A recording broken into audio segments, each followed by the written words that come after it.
Order. Alistair Carmichael to move the motion. Thank you very much, Ms Jordan. And I beg to move that this House has considered government support for marine renewables. In fact, the marine renewables industry. I thank the Backbench Business Committee for the allocation of this time for what is very important, and as we head towards the allocation round number 7, a timely debate. I hope we'll be able to influence some of the Minister's thinking on that. Good to welcome him to his place in the Chamber, and indeed to welcome you, Ms Jordan, for the first time to the Chair. You and I have known each other for many years, and I might yet be shown to be horribly wrong about this, but I anticipate the course of the next few years may be the longest I've ever been able to speak in your presence without interruption. And I think we should also place on record that my honourable friend from Taunton, who is present today, celebrates a significant birthday today. What better way could you possibly hope to celebrate the acquisition of a bus pass than an afternoon in Westminster Hall? It is particularly timely because, as well as being in the run-up to AR7, we also anticipate in the next few weeks the publication of a fairly comprehensive piece of work by one of Scotland's finest universities, the University of Edinburgh. Their School of Engineering is about to publish a report on the future economic potential of tidal stream and wave energy in Scotland. I'm not going to spike the release of their report, but it is an enormously significant piece of work, and I think it will add significantly to the debate and the progress as we head towards AR7. Some of the headlines, I think, that we might anticipate seeing in that report indicate the potential that there is from tidal stream and wave energy in Scotland and across the whole of the United Kingdom. Marine energy could add £37 billion GVA to Scotland's economy by 2050. £28 billion of that, most significantly, from exports. So as the Minister speaks to his colleagues in government about the opportunities to grow a manufacturing base, to contribute to the economic growth that we are all committed to seeing, and as a consequence to see an improved exports performance, this is where he might want to point them in their direction. It has the potential to create 62,400 jobs. To put some level of context on that, the wind industry currently supports something in the region of 20,000 jobs. And we have the potential to deploy 9 gigawatts of tidal stream and wave energy in Scottish waters alone by 2050. The opportunities in particular for tidal stream generation come from the fact that as a brand new industry, how often do we get the opportunity to say that? We have the opportunity to shape the supply chain and then obviously to export the expertise and the products from that supply chain around the world, because tidal stream is not something that is unique to Scotland or the United Kingdom. It is something that when we show it can be done here, others will want to do in other parts of the world.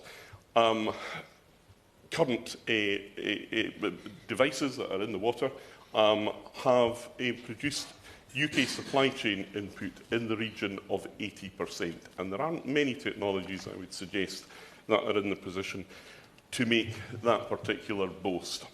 The vibe in the industry, if I can put it like that, is a fairly positive and upbeat one. We see opportunities coming down the road at the moment.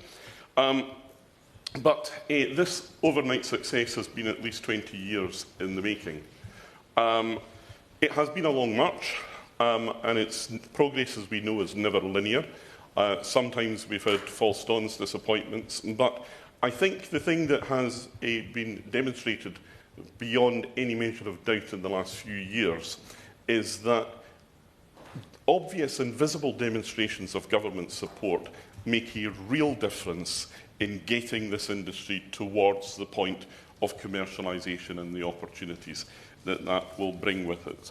At the time of the 4th allocation round, The then government committed to the first ring-fenced pot for tidal stream generation, and that had a massive impact, not just as a consequence of the actual opportunity that it provided, but as a signal that this was a technology that was taken seriously by government and which was going to be given opportunity and support from government.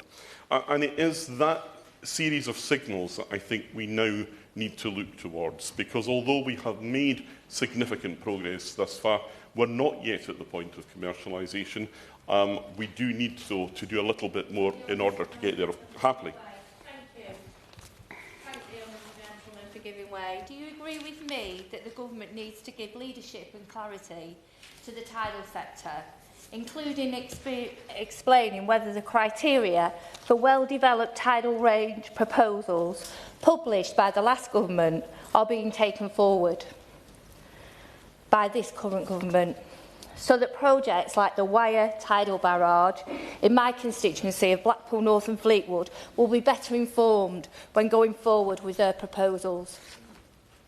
I do actually agree. I mean, look, I don't have the expertise I suspect that the Honourable Lady has in tidal. It's not called barrage these days, whatever we're calling it now. Most of the interest that I've had developed over the years is tidal stream. But look, there's never going to be a single technology or a single silver bullet here. There has to be an opportunity for all the different technologies to contribute. The USP, I think, of tidal energy, however we capture it, is of course its predictability. So it has that opportunity to contribute to base load. And the way in which the industry is able to engage with government is something that I do want to come on to later on in my speech, because I think there are parallels to be drawn with what has been done in the past for the oil and gas industry and how that might be done now for renewables and marine renewables in particular. Just to dwell for a second or two on the progress that we have made thus far. Orbital Marine Power, for example, now deploys the world's most powerful tidal turbine in Orkney, obviously. That is a device that was manufactured in Dundee, and that device alone, it is estimated, created something in the region of 80 full-time equivalent jobs across the United Kingdom. Since their incorporation, Orbital have raised and deployed £84 million of capital. They won 2 contracts for difference in round 5, totalling £7.2 million, and that was on top of the £7.4 million that they had been awarded in allocation round 4. It's expected that the first power from these contracts will be connected in 2026. So these are serious companies doing serious business. This is not any longer a sort of aspirational, slightly hippie niche subject. These are serious businesses that require serious attention from government and regulators. Nova Innovation, another company which operates in Shetland, as it happens. Other island groups, I'm told, are available. They installed the world's first offshore tidal array in Blue Sound between Yell and Unst in Shetland. They have 6 two-bladed horizontal access tidal stream turbines, the largest array yet deployed. In AR6, Nova secured 3 15-year contracts totalling 6 megawatts of tidal energy capacity. So as a consequence of the last allocation round, the UK is on track to have something in excess of 130 megawatts deployed by 2029. Nova is also involved in floating solar developments, and it is estimated that floating solar has the potential to produce 9.343 terawatt-hours in the future. So that is the scale of the opportunity that presents itself. The catalyst that really started this progressing in a serious and determined way was the creation, the setting up of the European Marine Energy Centre in Orkney in 2003. A body that actually had its roots in a report of the Science and Technology Select Committee of this House, but was taken up, driven by Highlands and Islands Enterprise, the then Scottish executive, and I pay particular tribute to my predecessor in this House, Lord Wallace of Tankerness, who then, as Deputy First Minister in Scotland, saw the opportunity, got the resource behind it, got the political drive behind it, set up EMEC. That is the facility for demonstrating and testing wave-entitled devices.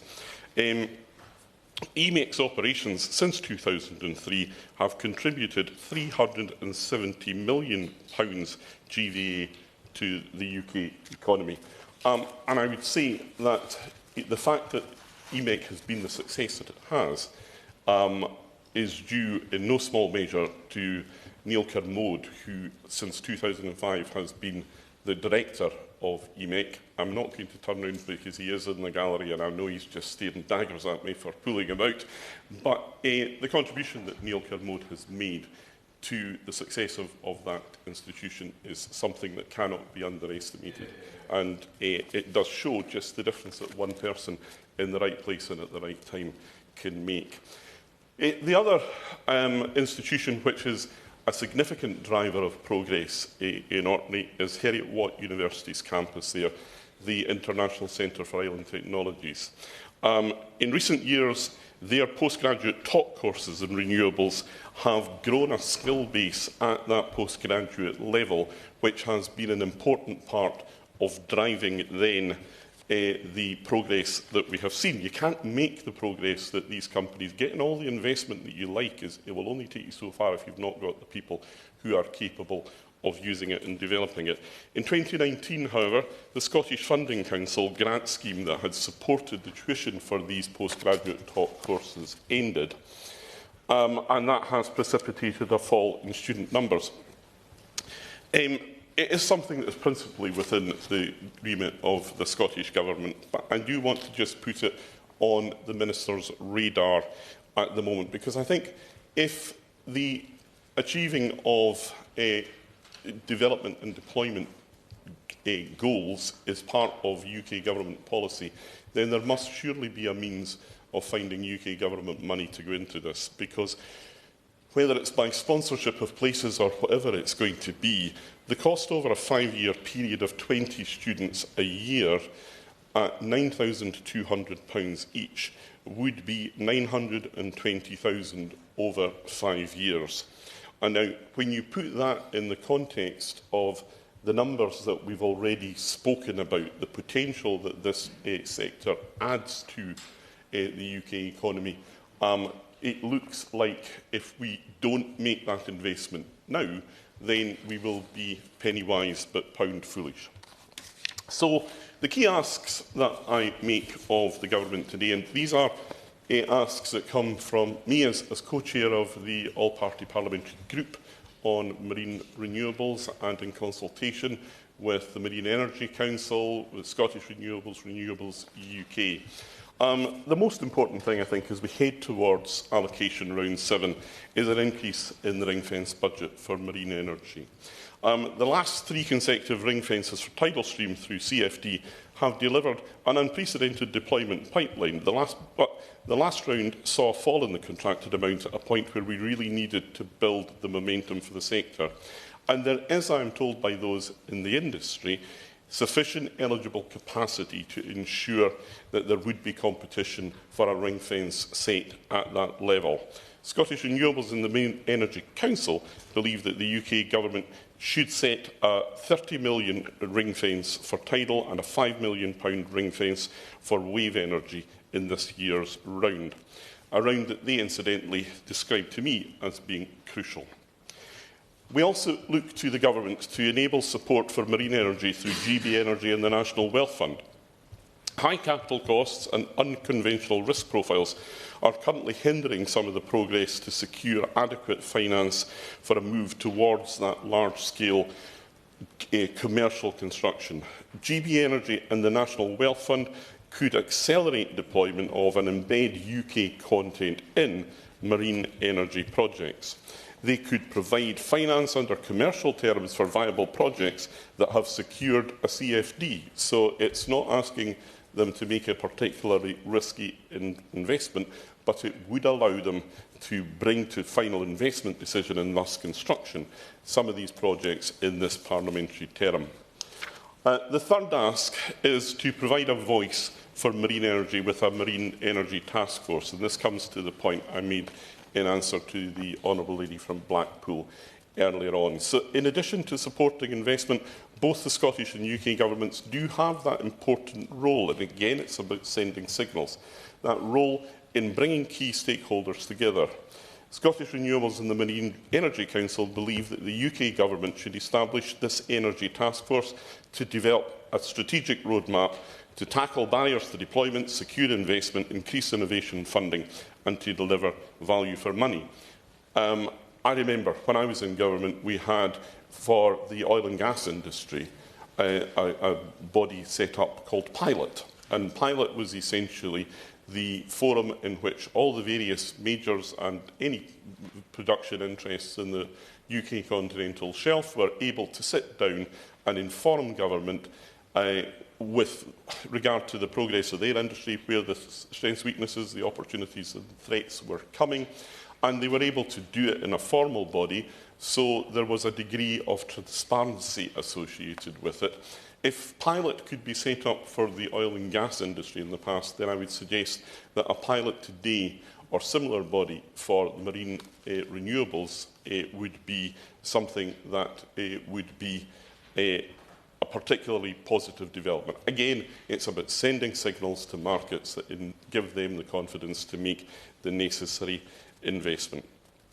And it's obviously not a point for the Minister, but finally, we're looking for the Scottish Government in their turn to prioritise marine energy in its energy strategy, and for the Minister to speak to his colleagues in other departments as we get the industrial strategy to set bolder targets by both governments, which we believe would serve to boost investor confidence.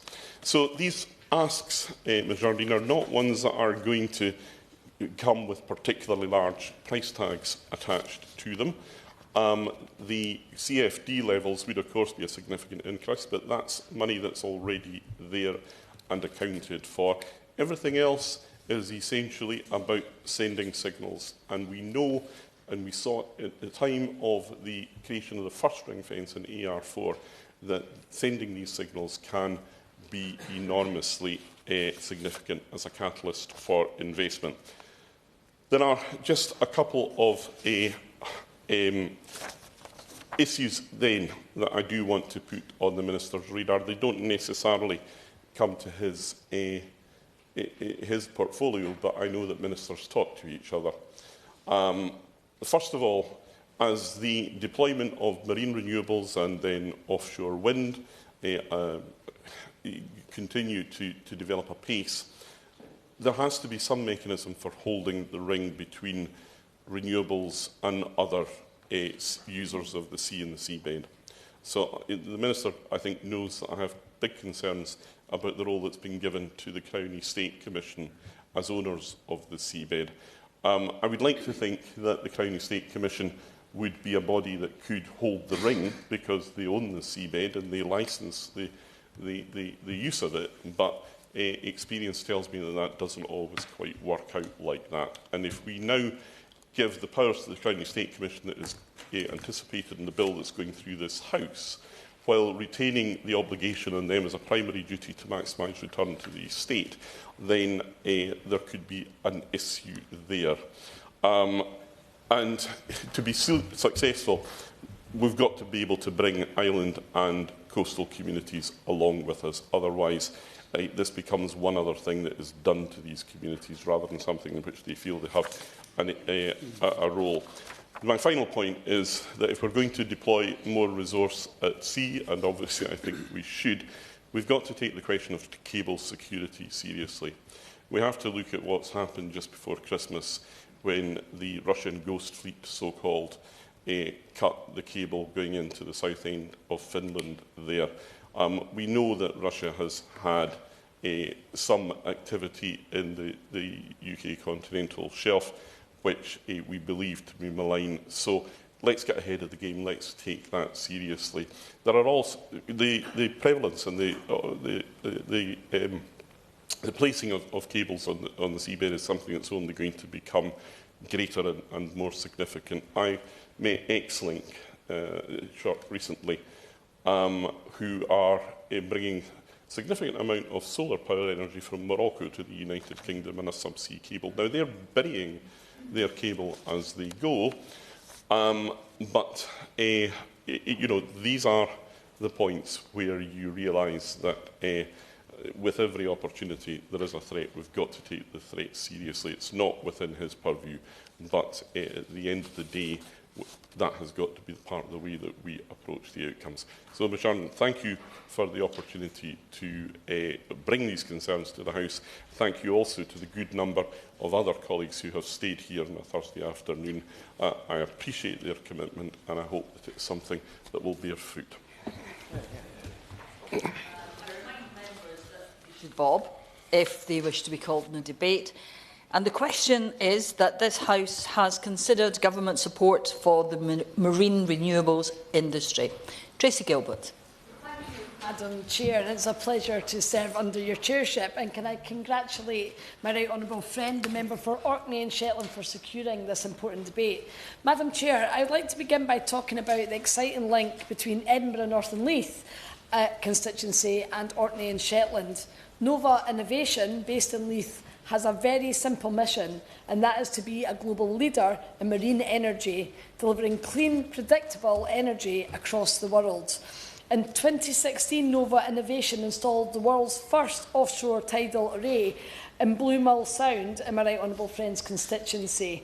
And ever since 2016, this array has went from strength to strength. 3 turbines were installed in 2016, a 4th in 2020, and 2 years ago a 5th and 6th turbine were installed. Madam Chair, this installation isn't just the world's first offshore tidal array, it's now the largest number of tidal turbines anywhere in the world. In last year's Contract for Difference allocation rounds, Nova secured contracts to deliver 6 megawatts of tidal energy at the Follower Nest site in Orkney. Nova are innovating at pace and are demonstrating the potential for tidal and new marine renewables to help deliver energy security and to help with the sprint to clean power. Madam Chair, it is essential that the government support and guide marine renewables. First, by setting a 1 gigawatt tidal stream target by 2035, a signal will be sent to industry of the government's support and ambition. I'd be keen to hear from the Minister what consideration the Government has given to putting in place such a target. Secondly, GB Energy could help harness the potential for tidal power here and across the globe. As I've highlighted, Nova and my constituency have demonstrated that the technology can work, and we have the tides and sea to have 11 gigawatt potential domestically. And if GB Energy took equity stakes in tidal stream projects, not only could projects be scaled up to benefit from that 11 gigawatt earlier, but also build up domestic manufacturing, domestic supply chains and deliver jobs. I appreciate that overall it's a smaller demand compared to the other renewable sources, but at present 80% of tidal supply chain is in the UK. Thirdly, we need to speed up on consent. I welcome the decisions that have been taken by the Department of Energy, Security and Net Zero to speed up on the consenting process. Stakeholders have expressed their dismay to me that when Canada can secure consent and start construction within 2 years, and France can do similar within 3 years, it can take up to a decade for the UK. I'm concerned that if the timescales cannot improve, we'll just fritter away the competitive advantage that we have, not just with marine renewables, but across a large number of established and innovative technologies.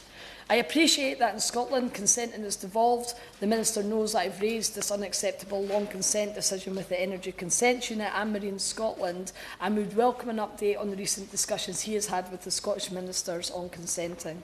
In closing, Madam Chair, I would hope that the Government will be able to listen to today's debate and fully back marine renewables. I hope that in the future there will be a stronger link between Edinburgh North and Leith and Orkney and Shetland, with more tidal energy being generated.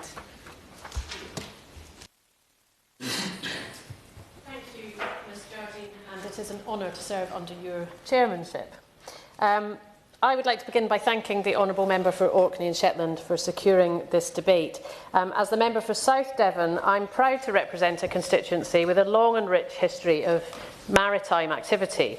From the bustling port of Brixham to the naval port of Dartmouth, the sea is very much part of our identity. So it is for this reason that I'm here today in firm support of the development of marine renewable energy. However, progress must be pursued in a way that respects and supports our fishing industry, ensuring that these two vital sectors can thrive side by side. The UK is a global leader in renewable energy, and marine renewables present a unique opportunity to further this leadership. The waters surrounding our islands hold enormous potential, and living on wet, windy islands, wouldn't it be great if we could put some of that weather to good use? According to the Offshore Renewable Energy Catapult, tidal stream energy could provide up to 11.5 gigawatts of capacity, and following on from what my honourable friend has said, I think probably more than that now, equivalent to approximately 15% or more of the UK's current electricity demand. Wave energy, though less mature technologically, does offer additional capacity for long-term energy generation. These technologies, which include tidal stream turbines and oscillating wave surge converters, are capable of harnessing predictable and consistent energy, a crucial advantage over more intermittent renewable sources like solar and wind. So investing in marine renewables is not just an environmental imperative, it is a huge economic opportunity for the UK. The sector, as we've already heard, could create tens of thousands of jobs and attract billions in private investment. And projects such as those we've heard about in Orkney and Shetland demonstrate the potential for large-scale deployment, with capacity to generate a substantial element of our electricity once fully operational.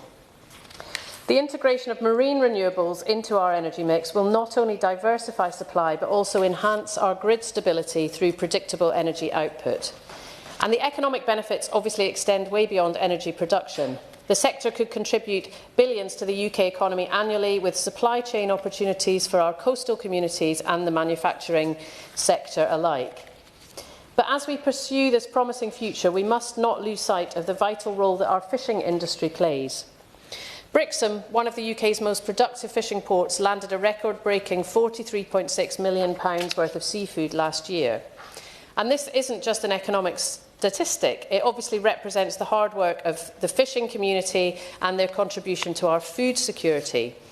As we navigate this transition to renewable energy, it is essential that the voices of our fishermen are heard and their expertise is valued.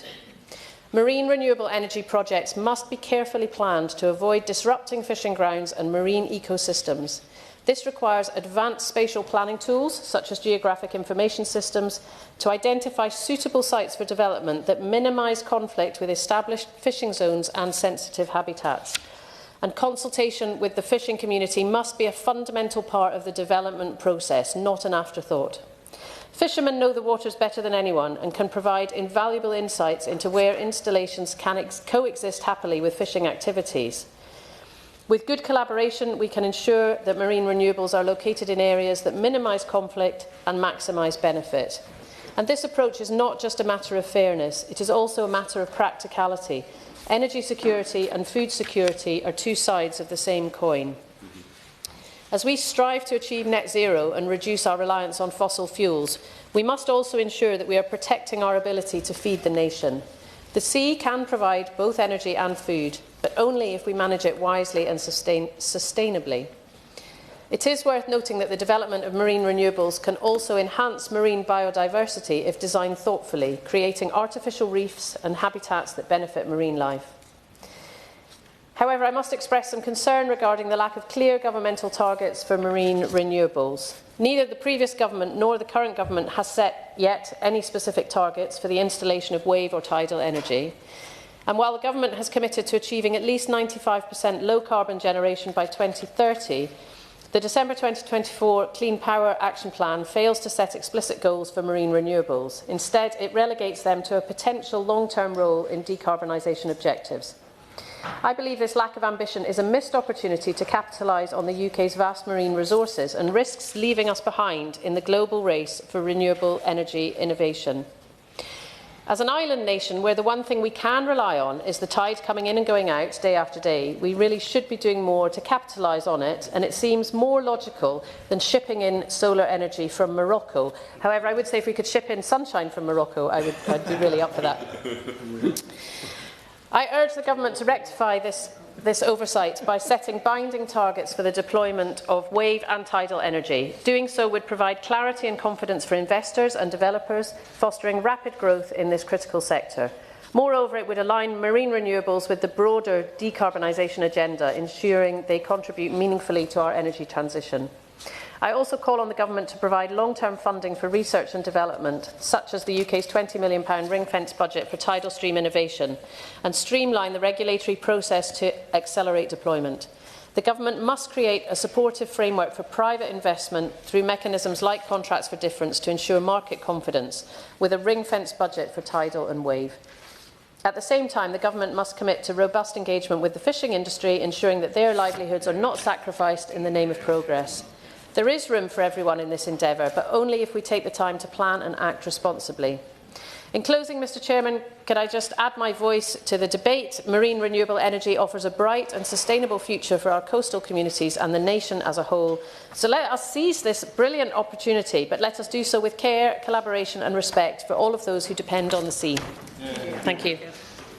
Thank you, Madam Chair, and I'd like to thank the member for Orkney for calling this important debate, which is of great interest to me as an MP from Cornwall and co-chair of the Celtic Sea APPG.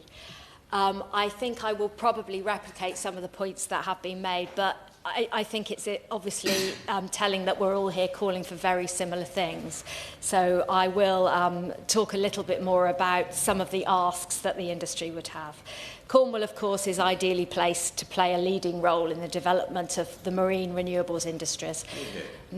We have our 400 miles of coast, our strong tides, southwesterly winds and proximity to the Celtic Sea. And we're in a prime location for offshore wind and tidal stream energy. In my constituency, we have the port of Falmouth that could service floating offshore wind turbines. And Truro and Falmouth is also home to world-leading businesses like Inyanga and Tugdock, which are at the forefront of the marine renewables innovation. But tidal and wave industries, like floating offshore wind in the Celtic Sea, do need support from the government, particularly ring fencing for AR7, which I will come back to. As has been referenced by other members, tidal stream is a highly reliable method of energy generation because it's unaffected by weather and offers a stable energy supply and complements the other renewable sources like wind and solar that are more intermittent. It also presents a number of benefits to UK jobs, supply chains and energy security. Tidal stream projects are being deployed with over 80% UK supply chain content, which is a much higher percentage than for some other renewable technologies. However, tidal and wave are smaller, less developed industries than solar or fixed offshore wind. Tidal energy currently forms less than 0.01% of the UK's electricity generation, but the UK Marine Energy Council say it has the potential to meet over 10% of demand. I welcome the government's recent Clean Energy Action Plan, which recognised the potential for both tidal stream and floating offshore wind to be important components of long-term decarbonisation in the UK. But for this to happen, and if marine renewables are to follow a similar cost reduction pathway to solar and fixed offshore wind, those industries do need government support. Tidal energy has benefited from ring fencing from AR4 onwards. This led to Inyanga, based in my constituency, being awarded CFDs for their hydro wing technology in AR5 and AR6, which will be deployed in Morlaix in Wales. And previous rounds show that the sector can respond successfully to a ring fence. Inyanga were the only successful POP2 offshore project outside Scotland to win a CFD in AR6. Great British Energy, the ask would be to commit, say, 3% of GB Energy's budget to investing in marine energy. This because tidal stream projects are being deployed with upwards of 80% UK supply chain content spend, and this is significantly higher than other renewable technologies. So GB Energy should seek to accelerate deployment of and embed the UK content in projects installed here around the world, and they could take equity stakes under commercial terms in projects that have secured a CFD. The other ask that other honourable members have mentioned is a government industry marine energy task force.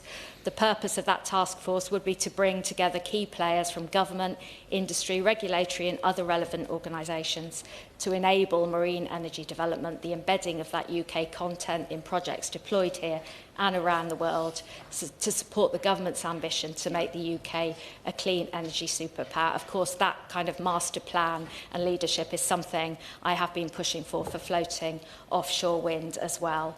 As additional asks, 2035 targets, others have mentioned, a 1 gigawatt tidal stream and 300 megawatt wave energy deployment. Setting those targets will boost investor confidence and support investment in coastal communities and beyond. And the UK could introduce innovation funding, particularly for marine energy. Between 2017 and 22, these projects only received 17 million of innovation funding. Wave energy projects received 57 million of funding, with 39 million of this coming from the Scottish Government. That targeted innovation funding has been proven to reduce the overall cost associated with commercialising these emerging renewable technologies. And, of course, 2 tidal stream projects in Scotland were successful in the last Horizon Europe call, which demonstrates the importance of a close UK-EU relationship on marine energy and the attractiveness of the UK as a destination for that innovation funding. To move on, I cannot stand here and talk about renewable energy in the sea without mentioning floating offshore wind. So I thought I would reiterate some of the asks that industry would have as well to kickstart floating offshore wind, particularly in the Celtic Sea. Like tidal and wave energy, floating offshore wind does need a ring-fenced element in the AR6.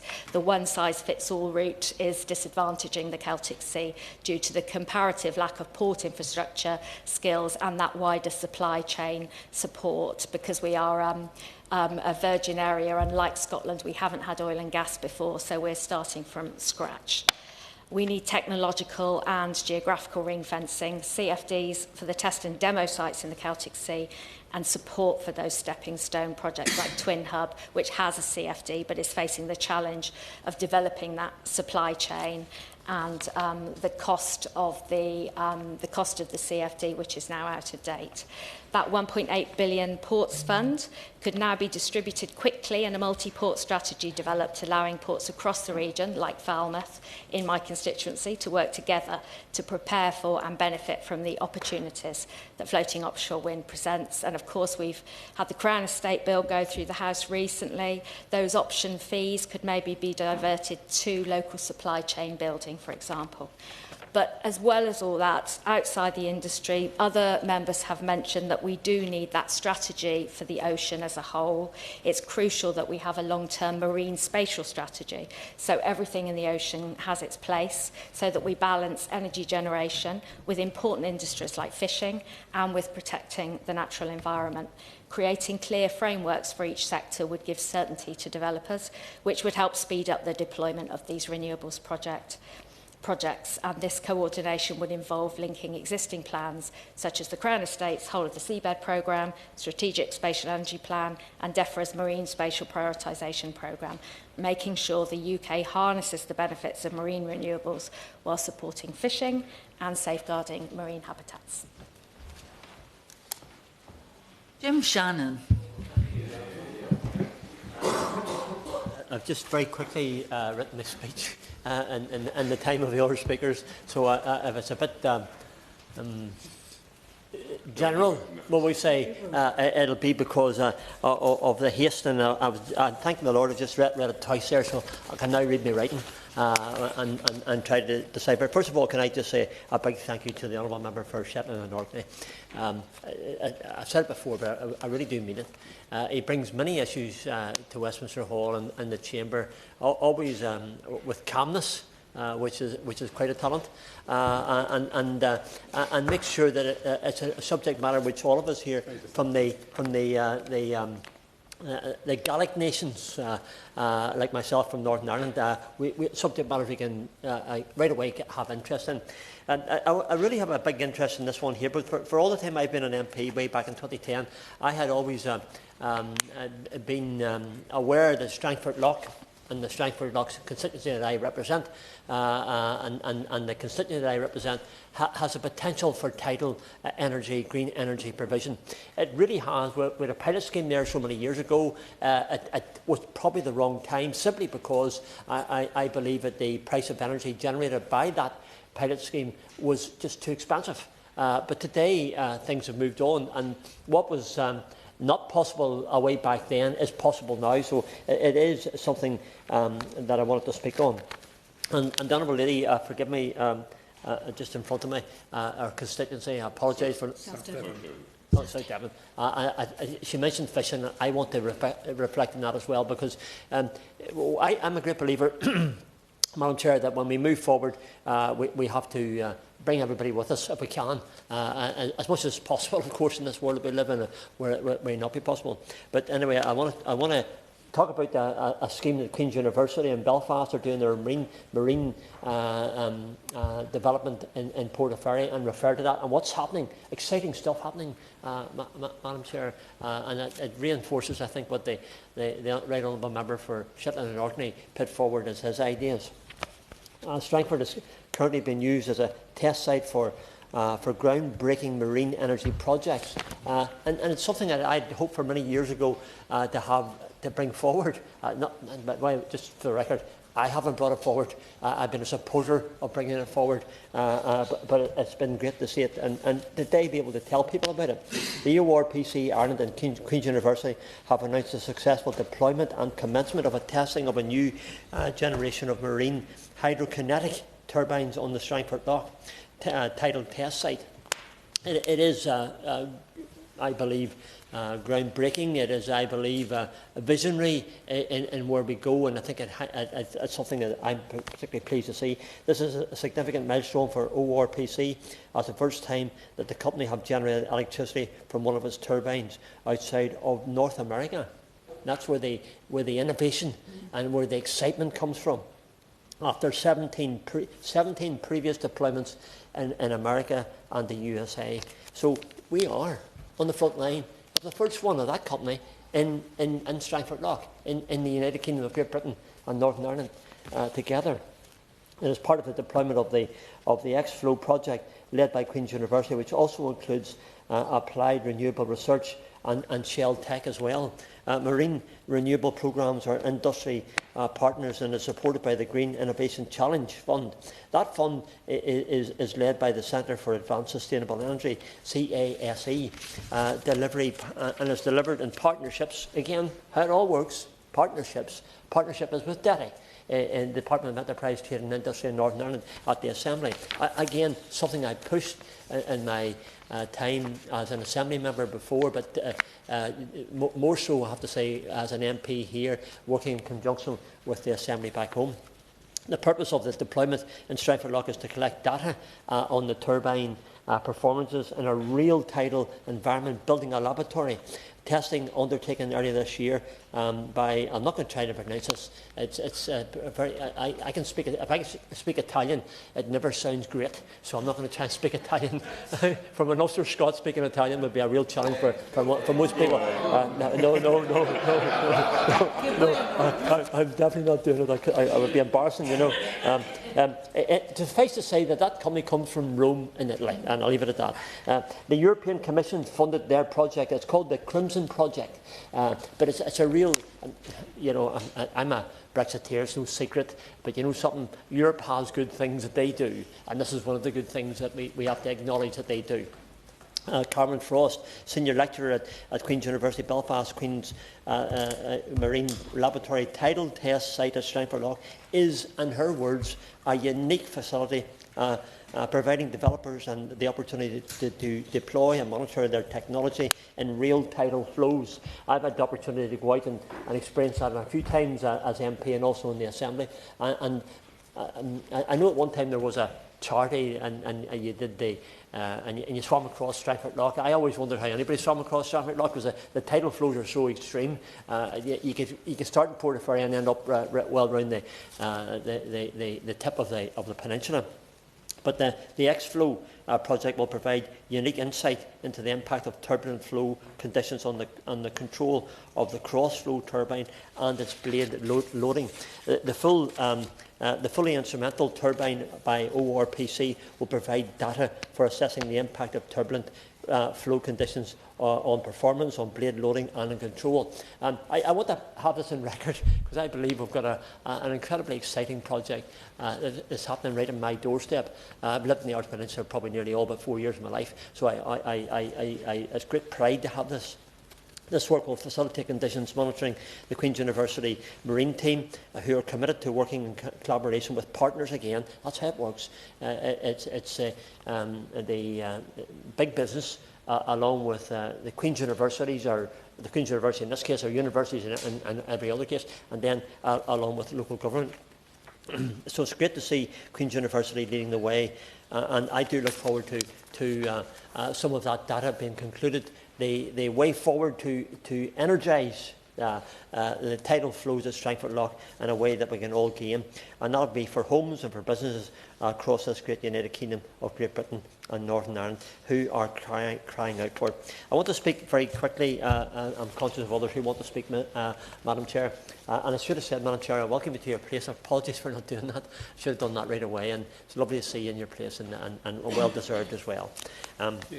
As an island nation with a rich history of maritime culture, we must recognise the incredible wealth of life beneath the waves and the imperative to protect it. The Honourable Lady for South Devon referred to the fishing, and I want to just say a quick word about fishing and how important it is for my constituent of Strangford. We have ours is an inland shore fleet by and large, with a few exceptions, but that's it's Portaferry and my constituency, and further down Ardglass and Kilkeen. Marine ecosystems are essential not only for biodiversity but also for the economy, are facing mounting pressures that demand urgent action. The livelihoods of those who depend on the sea are the fishermen, and those who fish in Strangford Loch, and those who fish just out on the Irish Sea. And I want to support them. Northern Ireland has a close connection with the sea. We have 650 kilometres of coastline. The sea is home to an amazing variety of marine life, some of which are found nowhere else in the world. Isn't it great to say you can't find it anywhere else but Strangford Loch? That again reiterates a position I've always said. Strangford Loch is unique. Strangford is unique, and I'm very, very pleased and privileged to be the MP for that area. You're very kind. We are at the junction between these significant water bodies, and Strangford contains a thriving commercial fishing community, which is primarily based on the inshore fishery.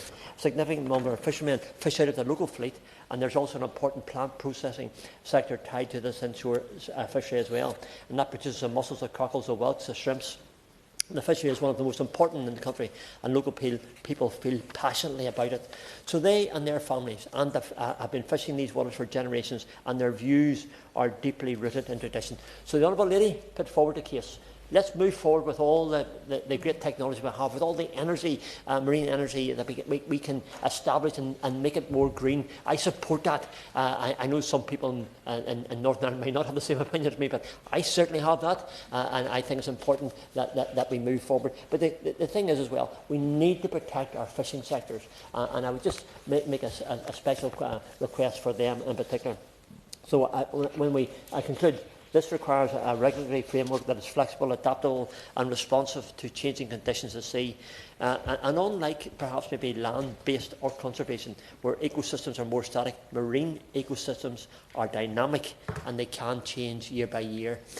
So we must be able to adapt our policies to these changes, ensuring that our approach to marine energy is one that we can support, but in our fishing sector, the ones that, who, let's be honest, vote for me every year that is possible, make sure that we deliver for them as well. Thank you so much.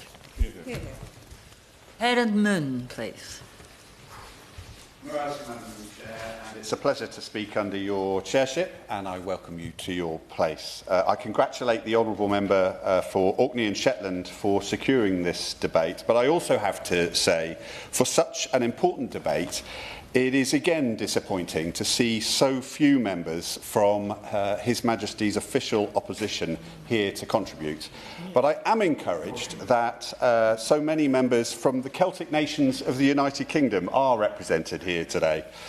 Support for marine renewables industry demonstrates not just awareness of our developing energy system up to 2030, but also foresight into how we achieve energy security in the long term. Julian Leslie, the Chief Engineer at NESO, the body responsible for advising the government on its clean power strategy, has described the 2030 clean power target as reaching the base camp of Mount Everest. He describes the next stage, decarbonising heat and wider industry on the way to 2050, as climbing up to the mountain's peak.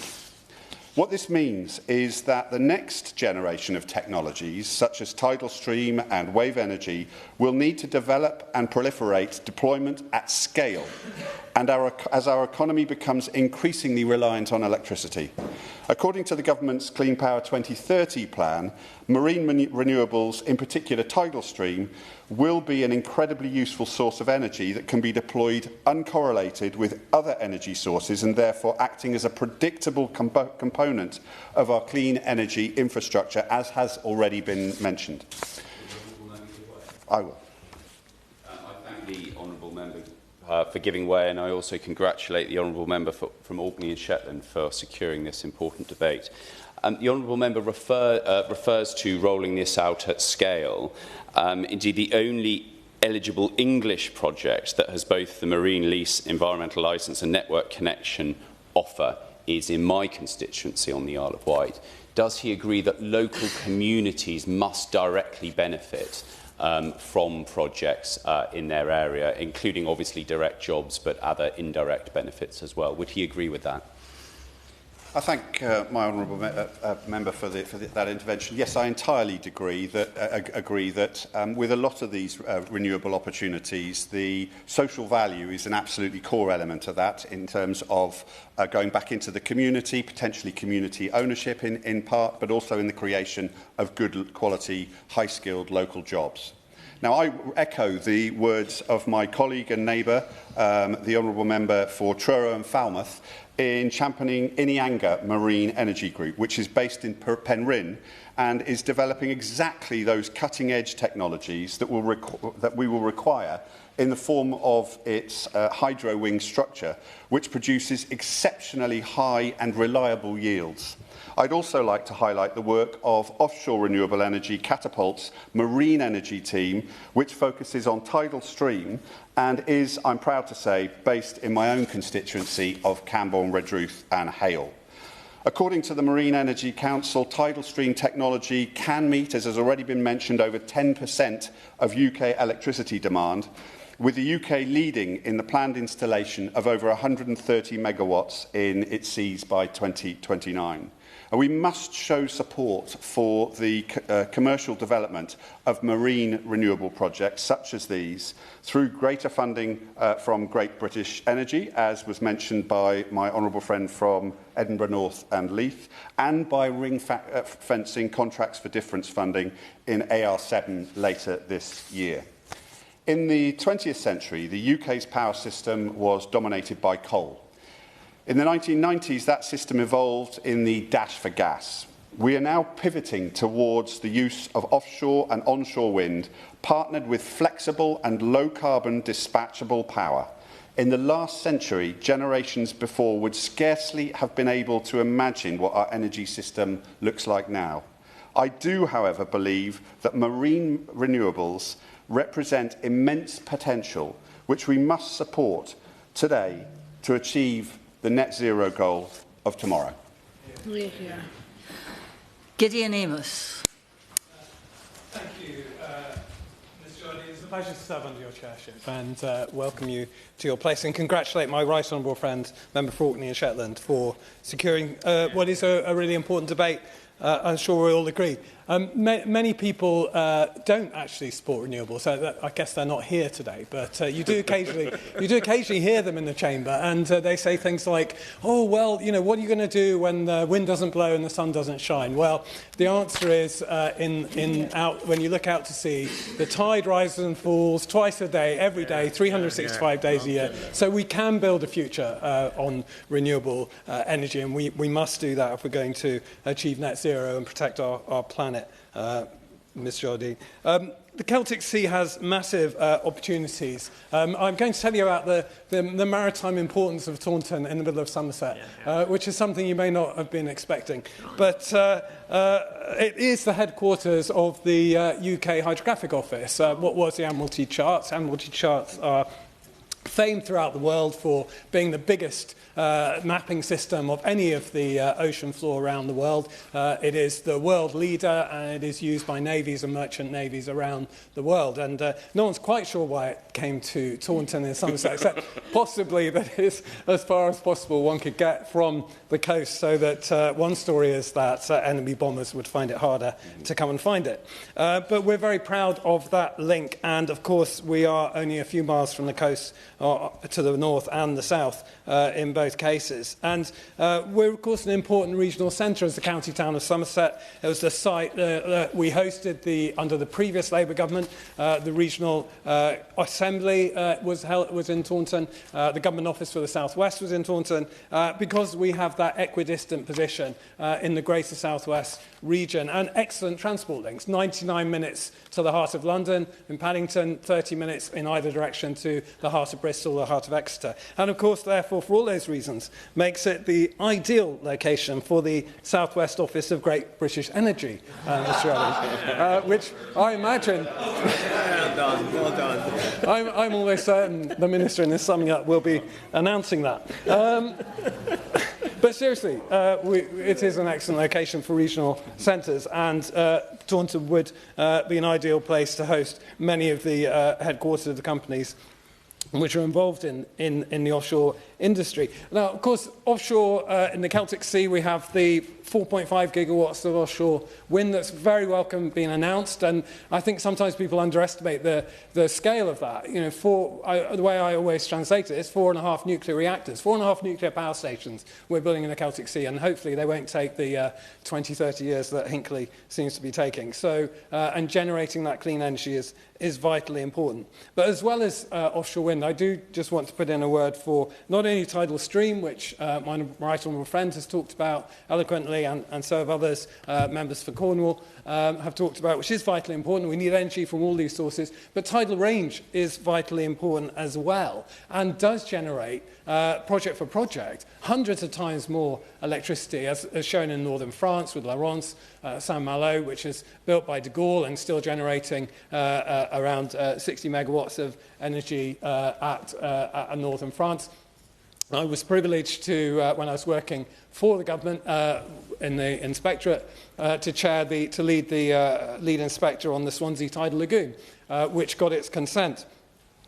And it was, in my view, a massive mistake of the previous Conservative government not to fund that project, because we could have had a new generation of tidal energy from this country. We have the second highest tidal range in the world, up and down by 9 metres at the maximum, second only to Western Canada, where they have a thriving tidal range energy industry, and we really should be building on that for the future.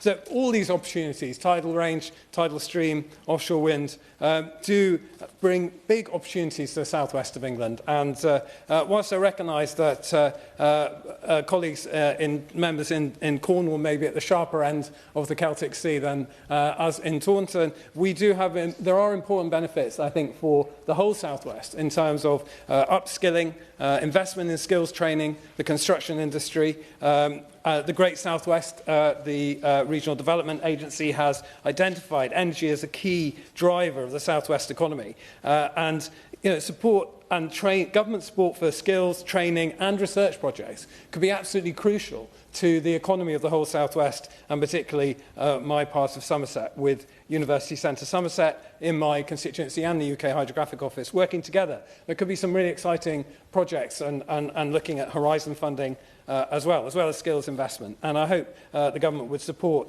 those kinds of projects and those kinds of applications.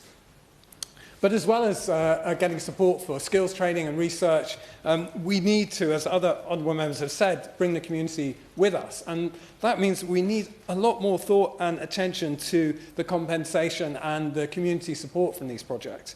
We need reliable levels of community benefit from each project. There's been some advances on that in solar onshore with solar projects. My constituents at Ham would like to see more community benefit for the solar farm there, but with wind, it's less developed, and we need a reliable system in which communities that are going to be affected by offshore wind because of the massive onshore infrastructure need to know that they will benefit in some way from that project, and the industry needs to be held to account so it is clearly meeting established standards of community benefit. And I hope the Minister will be saying something about that in his summing up. But we also need, finally, Madam Chair, we need some more sensible approaches to mitigation for the natural environment. We cannot any longer surely go on with a system where every offshore wind project comes up against a debate about whether it's going to kill 0.5 birds or 0.9 birds over the course of 20 years, and then design an elaborate mitigation system for that one project. We know we are going to be building offshore wind. We need to build offshore wind. We know what the impacts are going to be on wild birds and other natural species. Therefore, surely we need to be putting in the compensatory measures in advance, in a strategic way. And I know the Crown Estate is beginning to look at strategic compensation, but it's far too late. We need to get on with this now. We know the impacts. We know it's one of the biggest factors slowing down our offshore wind projects. And if we look at the experience in Denmark, they're building islands to support their offshore wind industry before it starts, so they know the compensation will be there. So with all those, I'd like to support all those points. I'd like to support the points that have been made in terms of the need for a task force, which would certainly be important and should encompass skills, training and research in the whole offshore energy field.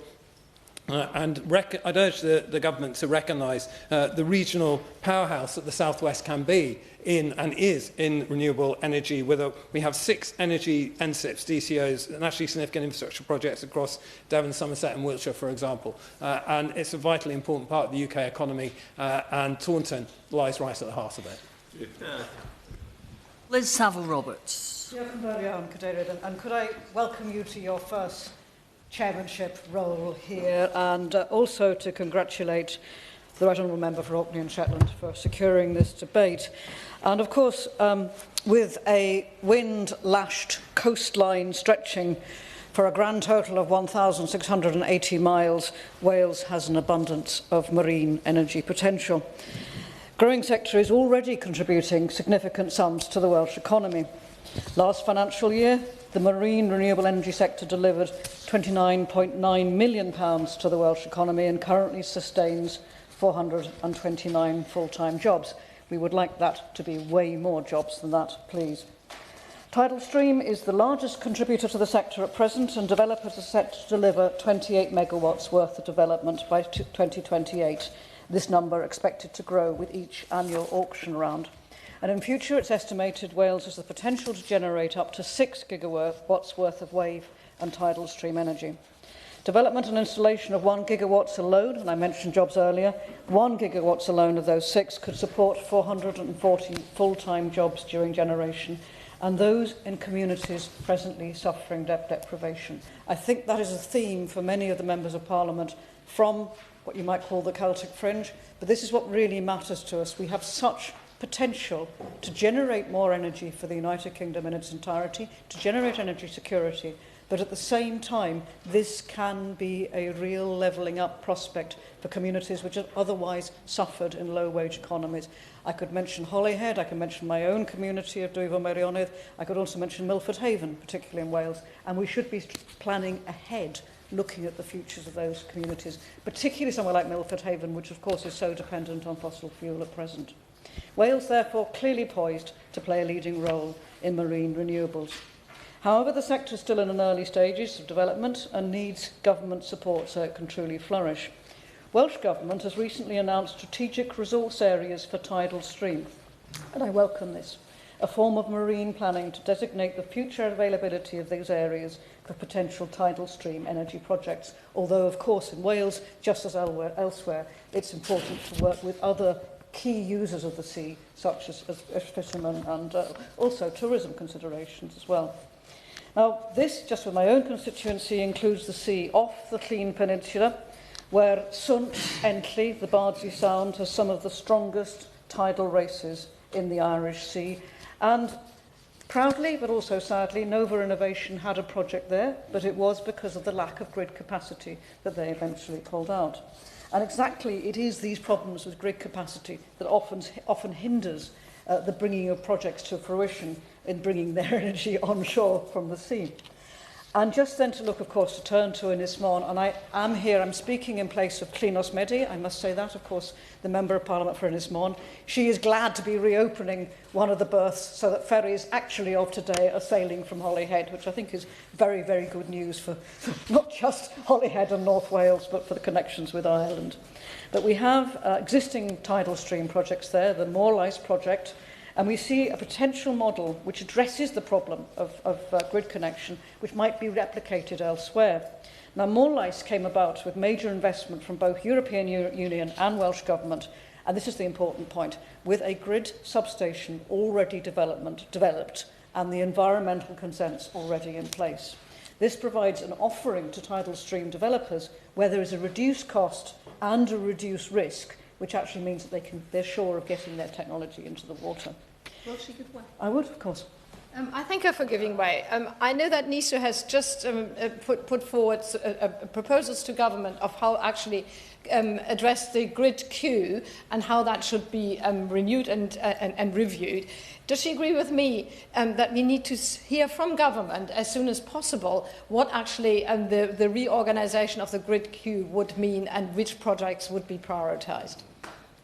I think when we find ourselves discussing any large-scale energy project, we come up against some of these pragmatic, practical questions that until we have answers to them, it's very difficult for us to do more as local MPs for our constituencies than promote. I have found myself very much in a similar situation with Trawsfynydd and the SMR, where I've been here talking for 10 years about something and not getting past the pragmatic first points to actually see further developments.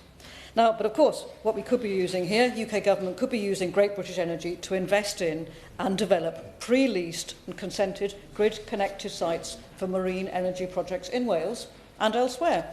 However, the Great British Energy Bill does not make any reference to tidal stream or to marine renewable technologies, nor indeed, sadly, does the Welsh Government's announcement of tidal stream SRRs make any reference to GB Energy.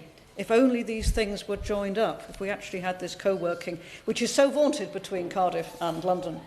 Could the Minister, in his summing up, therefore, please set out what relationship with GB Energy will GB Energy have with Welsh Government's tidal stream SRAs, because at present there seems to be a lack of joined-up thinking. I'd also like to echo the sector's call for the government to commit £250 million of Great British Energy's budget to accelerate development of and embed UK content in tidal stream projects and for a 1 gigawatt target for deployment by 2035. Now, I go to a particularly Welsh issue, although others of you have touched upon this as well, namely the relationship or the partnership between GB Energy and the Crown Estate, which of course will be crucial for the development of marine energy projects, given the Crown Estate owns the seabed to 12 nautical miles from the coast, including, of course, Wales. Now it is vital, therefore, that Wales has full control over the Crown Estate, as is the case in Scotland. So it's the people of Wales who shape the development of marine renewables to fit our nation's needs and aspirations, not civil servants in Whitehall. And it is this comparison between Wales and Scotland that isn't going to go away. And I'll show why in a moment. We could also ensure, therefore, real benefits to Welsh communities, including use of local supply chains and jobs in deprived, low-wage areas which will follow on from these projects. And we will be able to shape that with Welsh needs in mind. Now, we want to ensure a robust... I will, of course, give way. Thank you to the honourable member for giving way. Just a question about the Crown Estate and devolution of the Crown Estate. How would that work in the Celtic Sea, where Cornwall obviously would benefit a great deal from some of the floating offshore wind and other installations in the Celtic Sea? Honestly, I would say that some of the politics of Cornwall already looks to Wales for guidelines. The same question arises from Scotland, where the border lies with England there. Nonetheless, from Wales's point of view, we have suffered a long tradition of extractive industries, and this looks set to continue it. There is a fair argument for Wales for the development of the Crown Estate. The only argument against it, I'll probably touch on this again in a moment, is that it would cause confusion in the intervening point. But any change causes confusion. That in and of itself, when it will give Wales the power to manage the local supply chains, to manage what is kept in those communities locally, rather than the Treasury here, is something that it's a call that isn't going to go away from politicians coming, many politicians, including many Welsh Labour politicians, frankly, a call coming from Wales. Now, in Scotland, where the Crown Estate is devolved, what they have done is successfully aligned Crown Estate with marine planning process and sought to make use exactly of those local supply chains. The Scottish Government also distributes the net revenue generated by the Scottish Crown Estate marine assets to coastal local authority areas, those poor areas which we all want to seek every means we can to support them.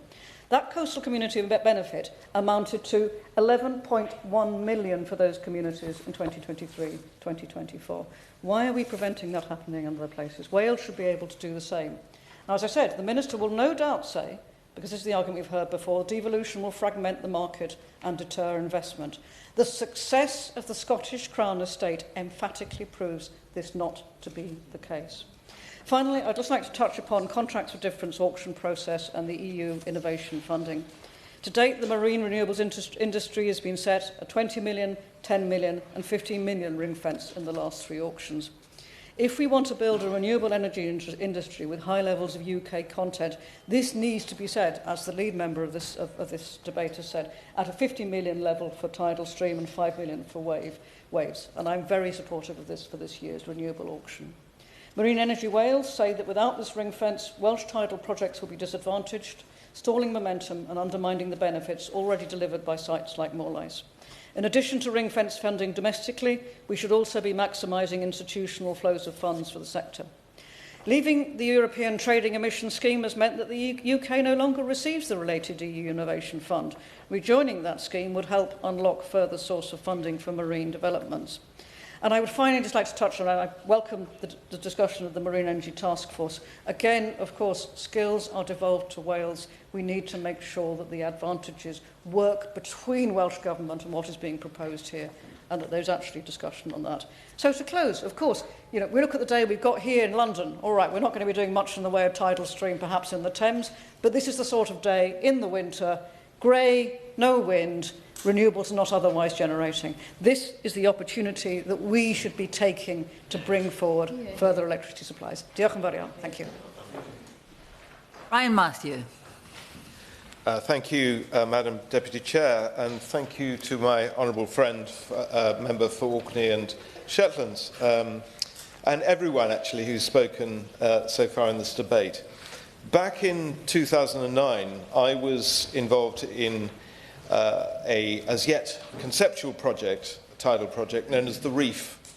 It was projected to stretch from Aberthaw in South Wales to Minehead in Somerset, a distance of some 17 kilometres.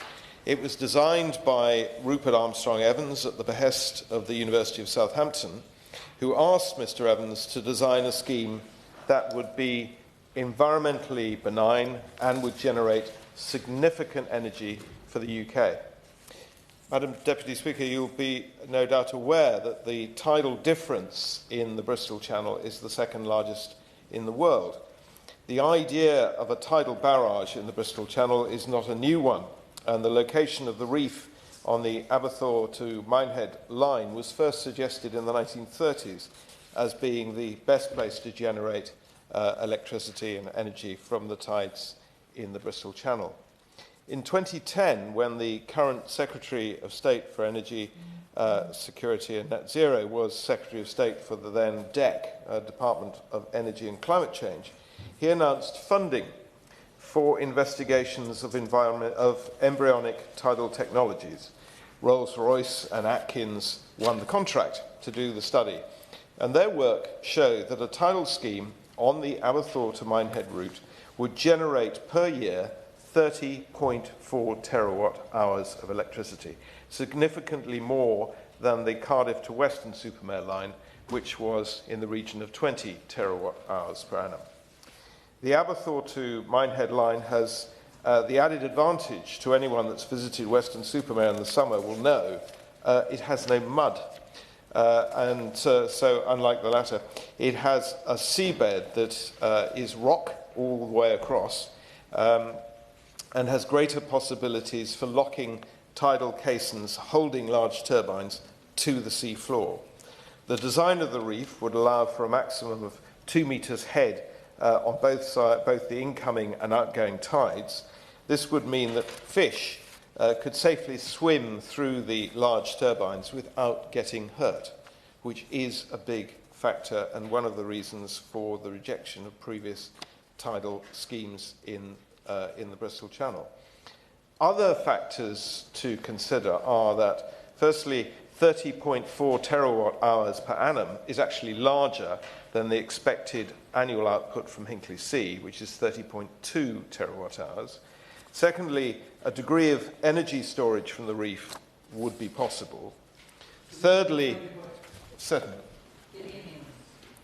I thank my honourable friend for making excellent point about the centrality of Somerset to renewable energy, again, just north of Taunton there, with the Minehead route. But would he also accept that tidal range and tidal lagoons, whether barrages or lagoons, could make a really significant contribution, as he's pointed out very well, up to 30 terawatt hours, as the Swansea Lagoon would done, but could do that across the whole of the UK. So there could be tidal lagoons in Morecambe Bay and in Cumbria, where one was proposed. So really bringing investment to the regions of the whole UK and not just benefiting the blessed South West and Somerset.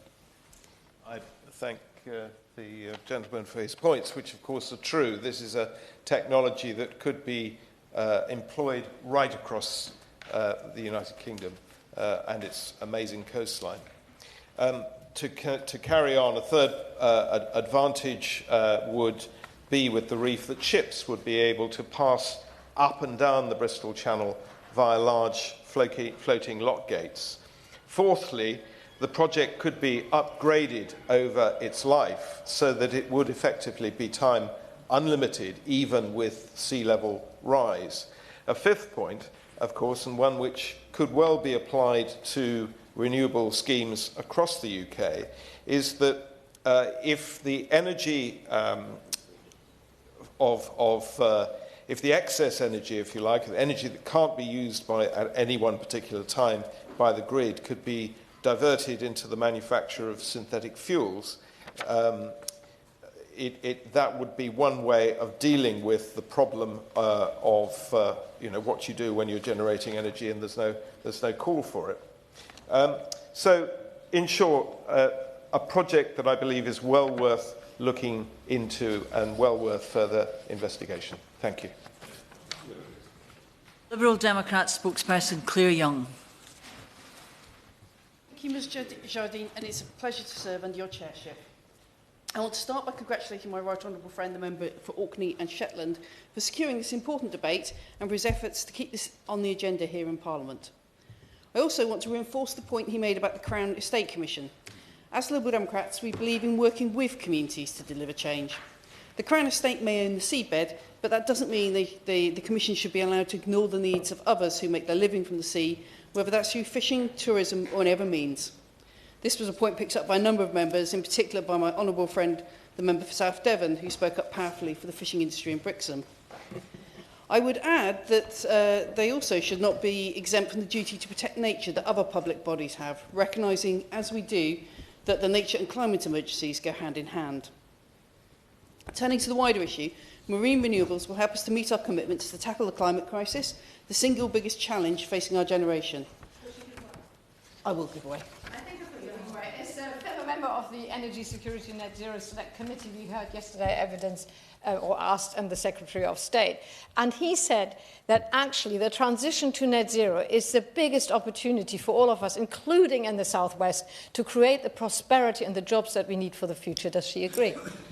Absolutely, and it's almost as if you've read the next sections of my speech.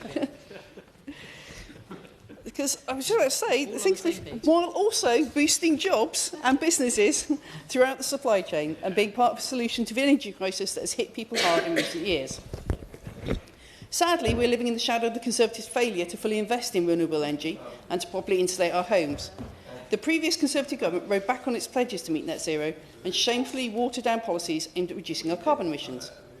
This means we need bold action now to put us back on the right course. Liberal Democrats want to see this government step up to the plate and provide a comprehensive energy strategy designed to bring down bills, end fuel poverty, cut greenhouse gas emissions and deliver energy security. A key part of this strategy must be marine renewable energy. I welcome the initial progress being made with a 50% uplift in ring-fence funding support for tidal stream energy as part of the Contracts for Difference renewable auctions. With a significant stretch of a 7 estuary coastline in my constituency, I am keen to see the UK leading the world in tidal power. My honourable friends, the members for Taunton and Wellington and Melksham and Devizes highlighted the opportunities in the wider southwest. And given it's my honourable friend's birthday, I won't argue at this today about his plans to make Taunton the centre of that enterprise. This is a good first step that shows we are beginning to take this sector seriously. However, there is so much more potential out there if only the government would reach out and grasp it. My honourable friend, the right honourable member for Orkney and Shetland, looked to the parallels in the gas and oil industry. I'd like to look at wind power as an example of how this can be done. When my right honourable friend, the member for Kingston and Surbiton, was the Secretary of State for Energy and Climate Change, he made his key priority to back renewables and managed to push through a bold climate agenda that embraced new technologies. This quadrupled the UK's level of renewable power and made us a world leader in offshore wind energy. The Office for National Statistics has stated that employment estimates within the low-carbon and renewable energy economy are at record levels. Because of this willingness to back British renewables, the industry is now worth an estimated £69.4 billion to the UK economy and supports thousands of jobs. The economic benefits and the need to make sure they're kept in the UK have been highlighted by many members, including those for Edinburgh, North and Leith, Truro, Falmouth and Camborne, Redreef and Hale. It's good to hear of the important partnerships with universities, including Heriot-Watt, mentioned by my right honourable friend, and Queen's University Belfast, mentioned by the honourable member for Strangford.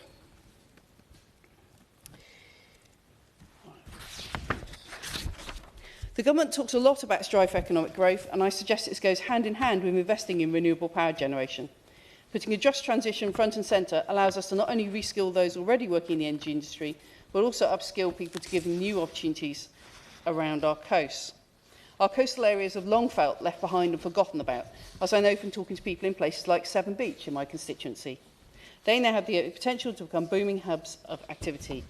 That is why Liberal Democrats want to see marine renewables used as part of a plan to invest in these areas, with a dedicated skills fund to provide green skills and jobs to communities. I would also like to pick up briefly the issue of grid connections, something I've previously mentioned in the House in reference to other renewables, and which was raised today by the Honourable Member for Dwyfor Meirionydd. I think part of any strategy must be a plan to deliver the supporting infrastructure. Britain has long been defined by a connection with the sea that surrounds our island. We have a unique relationship with the waves, and we need to be making the most of that with an understanding of what it looks like in the 21st century. Our marine environments are already under threat from sewage and plastic pollution. Having a dedicated marine industry strategy will allow us to carefully manage the development of our biodiverse areas out at sea. That's why we need new targets for marine protected areas, as well as mandating the government to monitor the sites fully. Addressing the climate crisis is about embracing opportunity and empowering communities to make the most of their surroundings. It's time the UK stepped up as a world leader in this area, so I hope the Minister will agree to listen to our proposals, which will benefit the marine renewable sector greatly. Opposition spokesperson Andrew Bowie. Thank you very much, Ms Jordan. It's a genuine pleasure to serve under your chairmanship this afternoon. Congratulations on your appointment to the Speaker's panel, and I'm sure this is the first of many long sessions in the chair in Westminster Hall listening to what today has been a fascinating debate on marine renewables. And can I congratulate the Right Honourable Gentleman, the Member for Orkney and Shetland, for bringing this important debate today. And indeed, before I go any further, share with him his comments about EMEC and the incredibly important role that it has played. Indeed, Neil Cormo's leadership of EMEC over the past few years and what they have delivered, a world-leading technology, and indeed an inspirational visit if anybody has the time or the inclination to go north to the Orkney Islands. It's been thoroughly pleasant on the most part afternoon, listening to an oral tour of some of our great coastal communities around the country and Taunton and Melksham and Devizes. Nothing against Taunton, it's just it sort of stood out for me, and many of which I have got personal links with. So it was a genuine pleasure to sit and listen to the debate this afternoon. As so many people have said, the United Kingdom is uniquely placed for marine energy. We are an island nation, as we know, and our history has been written by the seas. And given the potential of marine energy to help drive us towards our clean energy future, our future will be written by it too. Now, energy from the sea is not a new concept here in the United Kingdom, especially not to somebody who hails from Aberdeen. The UK continental shelf and the Norwegian continental shelf have been the lifeblood of the UK's energy industry since the 1970s. And Aberdeen in the northeast of Scotland have been the powerhouse of the European energy sector for decades. My sincere hope that that remains so in the decades ahead. And as the Right Honourable Gentleman for Orkney and Shetland has shown this afternoon, the east coast of Scotland, and particularly his constituency, is well designed for marine energy technologies, particularly for tidal. Now, marine energy generation in the UK covers many technologies, some of which are not yet deployed at scale and not quite at a commercial level, such as tidal and wave generation. But it also includes offshore wind, which is successfully scaled up in the United Kingdom over the past few years. And I didn't want to get drawn into yet another list, because I know how much the Minister enjoys my reeling off the successes of the previous Conservative government when it comes to investment in renewable technologies. But I was prompted into it by the Liberal Democrat spokesperson, because I'm very proud that we built the first to fifth largest offshore wind farms in the world, delivering power into the United Kingdom right now, that we halved our emissions, that we were the fastest cut of emissions of any country in the G7. That's something that we are very proud of, supporting thousands of new jobs across the United Kingdom, particularly in the northeastern of England, communities like Grimsby and the Humber. But the UK's seas are homes to emerging technologies we've heard this afternoon. Many of the technologies we will be employing in the energy transition may not be fully fledged, but under the previous government we were proud to announce a record £650 million of investment, for example, into the development of nuclear fusion technology, in which the UK is a world leader. We support the development of fusion, we support the development of technologies like tidal too, because we need to support all energy solutions moving forward. Now, as I said, the previous government did a great deal to provide an economic framework for varying technologies, but especially for marine energy projects, and trying to attract private sector investment through the Contracts for Difference scheme. In 2021, we announced that £30 million per year would be ring-fenced for tidal stream projects. Allocation Round 4 in 2022 awarded to 4 tidal stream projects, a first. Allocation Round 5 in 2023, which, by the way, is often castigated a failed round.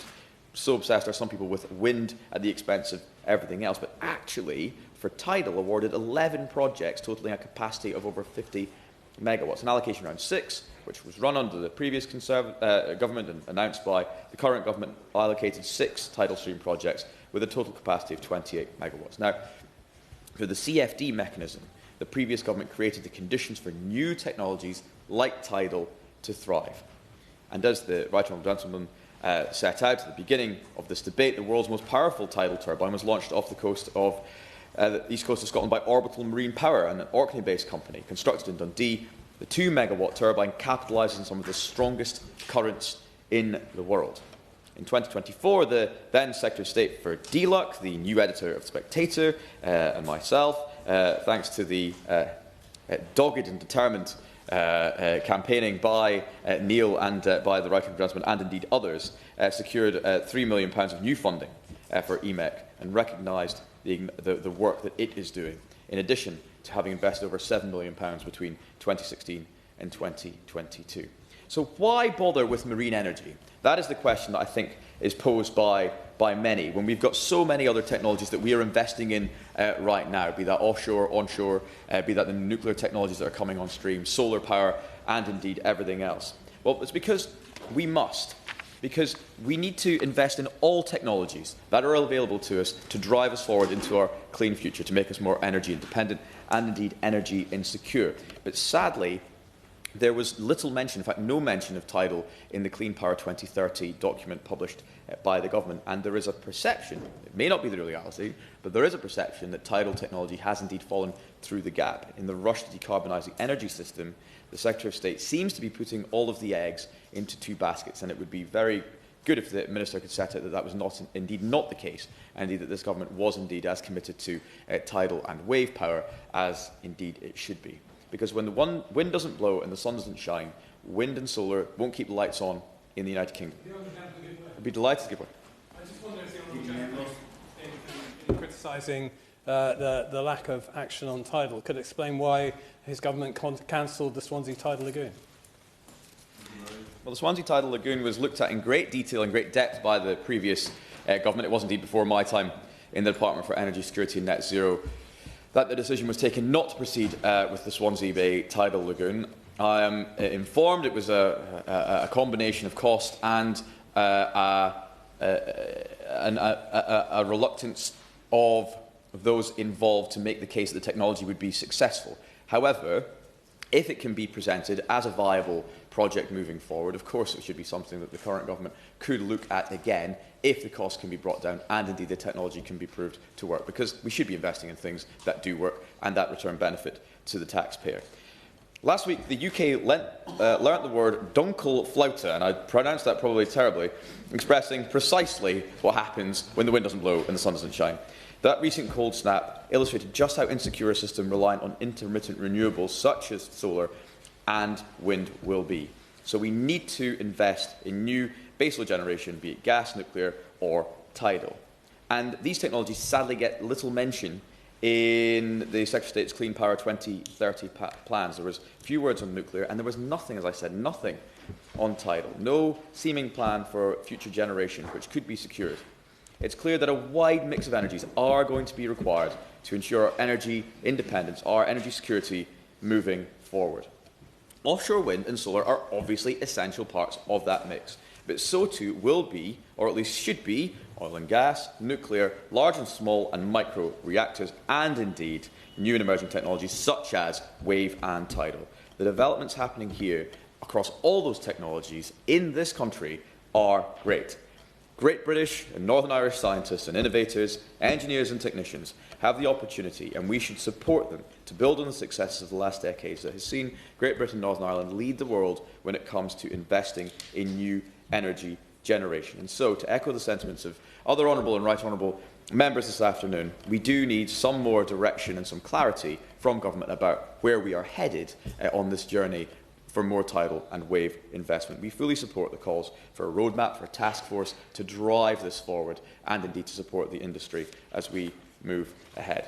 So, if we could, please not put all the eggs in 2 baskets. Please do invest and support other technologies, all of these energy sources. We need all of them moving forward. And if we invest now, and indeed, by the way, where so many of these technologies will be being developed and will be getting deployed around the coast, they'll be in some of the more deprived communities in this country. And so the jobs and the investment that this will bring and this will contribute will be massively beneficial, not just for our energy security, but indeed for the wider economy as well. If we invest now, if we spend the time, we spend the money, and we spend the energy, Great Britain and Northern Ireland can yet again be the beating heart of this new global industrial revolution. Thank you very much, Mr Betts. And I'm tempted to say this debate has been great, but it's gone on so long that Ms Jardine has turned into Mr Betts. And I don't get the chance to congratulate her on her new job. I don't know. Yes, I won't. Sorry. But hopefully it wasn't the upcoming speech from myself and the Shadow Minister that drove her from the chamber. But in any event, it's a delight to be here. And can I thank the right honourable gentleman from Orkney and Shetland, not just for bringing this debate today and for the customary way he introduced the debate, but also for the engagement that we've had since I've come into this post on this and many other issues. He is a great champion, not just of marine renewables, but of Orkney and Shetland. I think, in fact, the last debate we had in this place, he was declaring that God came from Orkney and Shetland, and I'm glad we didn't get into the theological nature of the debate this afternoon, so that's great. Can I thank all honourable members for their contributions? It has been a wide-ranging debate, and I think also I would pay tribute to the various policy teams and organisations that have clearly done very effective jobs in getting a consistent set of lines out to members of Parliament. They've certainly earned the salary this week, and they are important points, and so I will turn to each of them, because I think this is a sector that has enormous potential, but also, as many honourable members have raised, there is not just the energy outcomes from this, but also huge positive opportunities around skills and around supply chains, around innovation, and indeed around the UK being an exporter of some of this innovation to the rest of the world. And so, as a government, I'll just say at the very beginning, we are hugely supportive of marine energy and want to do what we can to support it. Let me just start off with a little context about where the government is in this debate. Members will be aware, and many have raised it today, that just before Christmas we published the Clean Power 2030 Action Plan. This was an important step around detailing, in some considerable detail, how the government will deliver on our mission to deliver clean power by 2030, a mission that is hugely ambitious but achievable. And partly it also was about picking up some of the strands of things that members have raised this afternoon around how we will deliver more effective grid connections reform, looking at the planning system, looking at consenting, all the various things that members have raised that do hold back so much of the delivery of projects like these across the country. Clean power by 2030 isn't some ideological project, as the Shadow Minister and others in the party opposite might like to make, but is actually a really critical pathway for how we deliver energy security in the long term. And all of our constituents have been facing the really considerable cost of living crisis that's brought about by the fact that we don't, at the moment, have homegrown energy security. The Clean Power Mission is about making sure we have that, but also about how we tackle the climate crisis and how we deliver economic growth. And so I make no apologies for the fact that we are a government moving at pace, because it's important that we grasp the opportunities that marine technologies, but many other innovative technologies that Britain can genuinely be a world leader in delivering, can actually be implemented. And it is also, of course, our best opportunity of how we deliver cheaper energy for people across the country. And so, just to pick up specifically on the point that the Honourable Lady for South Devon and the Shadow Minister made around the Clean Power Action Plan, it is right to say that in the pathways to clean power by 2030, marine renewables are not in the top lines of that, because we don't see at this point that technology is quite at the point where it will be deployed at scale in order to help us achieve that clean power 2030 mission. But that doesn't mean that we don't hope that there will be projects that will come on stream before 2030. And indeed, I would also say that although we are moving in a sprint to deliver clean power by 2030, that's not going to be the end of this journey by any means. By 2050, we estimate that the energy demand, the electricity demand in this country will have doubled. And therefore, this journey that we're on will require us to harness all possible technologies to continue to expand our energy supply over the coming decades. And that's where I think marine renewables will start to play more of an important role as they get past the kind of commercialisation challenges, the price comes down, but also we have some more confidence in some of the technology itself. I'll of course give it. I don't know whether he will touch upon the Crown Estate, so I'm taking the opportunity now. But on that point that we look at the demand, the need for electricity doubling, there is such potential for areas like Wales, and if Cornwall wishes it as well, because the concept that the Crown Estate should be so centralised within the United Kingdom works badly in the interest of Wales, but it works badly in the interest for areas such as Cornwall as well. Will he tell me, what does he tell his Welsh Labour colleagues as to why this cannot be devolved when it would make such a difference to our local economies? I will touch on the Crown Estate slightly later in my speech, but on that specific point, I'm afraid I do fundamentally disagree with the idea that devolving the Crown Estate is the answer to that. And actually, I would take issue with the suggestion that the Crown Estate's considerations in Wales somehow come from Whitehall. I've met a number of representatives from the Crown Estates. They are engaged with the Welsh Government. They are engaged with people and communities in Wales. If there's more we can do on that, I'm very happy to reach out to the Crown Estate. I'm not directly responsible for the Crown Estate. They're not accountable to me. But I'm very happy to do that. And, of course, they have published a number of strategies recently, and there's more coming around what the long-term vision is for the Celtic Sea and for other parts of the Crown Estate in Wales. And I think it is about partnership work. So I think it is about bringing together not just the Crown Estate, but how we look at the planning system and consenting and the strategic spatial energy plan more broadly, about how we plan this for the long term. But I'll come back to some of those points later.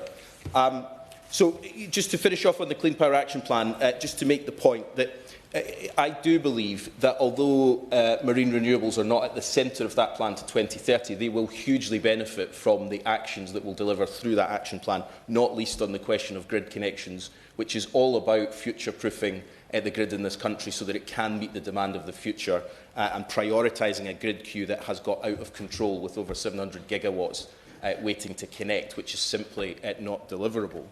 On the question of funding, a number of... first of all, happy birthday to the honourable gentleman from Taunton. You don't look a day over 21, and that's the last time I'll pander to the Lib Dems, but a very happy birthday to you. But the honourable gentleman raised the point about Great British Energy, and a number of other members, many of whom I can't help but notice didn't vote for Great British Energy, but now wanted to be headquartered in their constituencies and to deliver significant amounts of funding. Great British Energy will play a role in this space. It is our first publicly owned energy champion to deliver and deploy clean power across the country, to help with some of the innovation, with some of the development work. And actually, this is the exact kind of technology where Great British Energy might well look at where it could invest at an early stage and have real significant impact, rather than some of the technologies that are a more confident stage. And if members haven't had an opportunity to reach out to Great British Energy, of course the bill is still going through the House of Lords. It doesn't actually technically exist, but the Startup Chair, Jürgen Meyer, has had a number of meetings across the UK and indeed has engaged in questions about a whole range of technologies and is very keen to continue to do so. It will, of course, be for Great British Energy as an independent company to make its own investment decisions based on a whole range of factors, including the return on investment potential. But certainly I would see marine technology as marine renewable technology as a real potential benefit for Great British Energy. Turning just to tidal stream in particular, we do think that it will play a significant role, particularly beyond 2030, bringing the balancing benefits that tidal stream has, as many members have raised today, on a future electricity system that will have renewables at the heart of it, and therefore that balancing role that tidal can play as sort of base load in the kind of traditional way of thinking about electricity system would be really important. Currently, over half of the world's tidal stream deployment is situated in UK waters.